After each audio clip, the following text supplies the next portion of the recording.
81 सीटों वाले झारखंड विधानसभा चुनाव के पहले चरण में 13 नवंबर को 43 सीटों पर मतदान होगा और इस चरण में कुल 683 प्रत्याशी चुनावी मैदान में हैं। और अब 11 नवंबर की शाम को चुनाव प्रचार भी थम जाएगा, यानी प्रचार में अब सिर्फ कुछ घंटे बाकी रह गए हैं। लेकिन उससे पहले तमाम पार्टियों के दिग्गजों ने अपनी पूरी ताकत झोंक दी है। ताबड़तोड़ हेलीकॉप्टरों की आवाजाही ने झारखंड के वातावरण को पूरी तरह से चुनावी मोड में बदल रखा है। इस बीच प्रधानमंत्री नरेंद्र मोदी आज झारखंड की धरती पर कई क्षेत्रों के प्रचार के लिए उतर रहे हैं। इस दौरान वो रांची में मेगा रोड शो भी करेंगे। बताया जा रहा है कि यह रोड शो करीब 3 किलोमीटर लंबा होगा, जिसके लिए सुरक्षा के चाक चौबंद व्यवस्थाएं की गई हैं। जगह जगह पर पुलिस तैनात है। खबरों के मुताबिक इसमें 11 एसपी यानी पुलिस सुपरिटेंडेंट, 30 डीएसपी और करीब 4000 अतिरिक्त सुरक्षाकर्मी लगाए गए हैं। नमस्कार, मैं अभय राय। प्रधानमंत्री नरेंद्र मोदी चुनाव प्रचार के लिए एक हफ्ते के भीतर दूसरी बार झारखंड आ रहे हैं। यानी आप समझ सकते हैं कि झारखंड बीजेपी के लिए और प्रधानमंत्री मोदी के लिए कितना महत्वपूर्ण हो गया है। वो यहां रांची में बीजेपी उम्मीदवारों के साथ रोड शो करेंगे। अपने 3 किलोमीटर से भी लंबे इस रोड शो में वो करीब 3 से 4 घंटे रहेंगे, यानी ये रोड शो लंबा भी हो सकता है। इस दौरान प्रधानमंत्री रांची संसदीय क्षेत्र के अंतर्गत आने वाले 4 अहम विधानसभा क्षेत्रों रांची, हटिया, कांके और खिजरी को कवर करेंगे।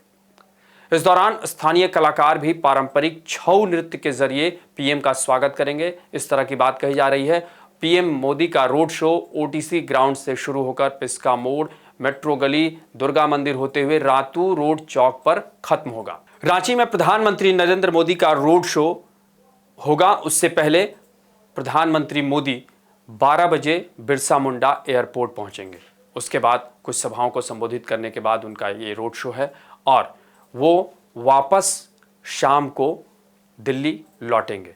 लेकिन उससे पहले अंदाज़ा लगा लीजिए कि बीजेपी ने पूरी ताकत झोंक दी है, क्योंकि अब उसके पास बहुत कम समय बचा हुआ है और झारखंड में जेएमएम और कांग्रेस गठबंधन की सरकार है और इस बार बीजेपी पूरी ताकत झोंक रही है कि वो किसी भी तरीके से झारखंड में अपनी सरकार बना सके। और आपको ये भी बता दें कि बीजेपी ने करीब इसमें 2 लाख लोगों के जुटने की संभावना बताई है।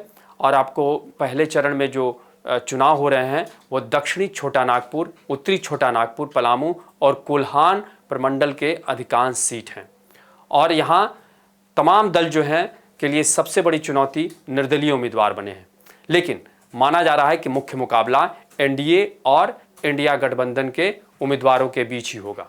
वहीं अगर बात करें इस चरण में अगर दिग्गजों की, तो जमशेदपुर पूर्वी सीट पर रघुवर दास जो इस समय राज्यपाल हैं, उनकी बहू चुनाव लड़ रही हैं पूर्णिमा साहू, और उनके खिलाफ कांग्रेस पार्टी की ओर से अजय कुमार हैं।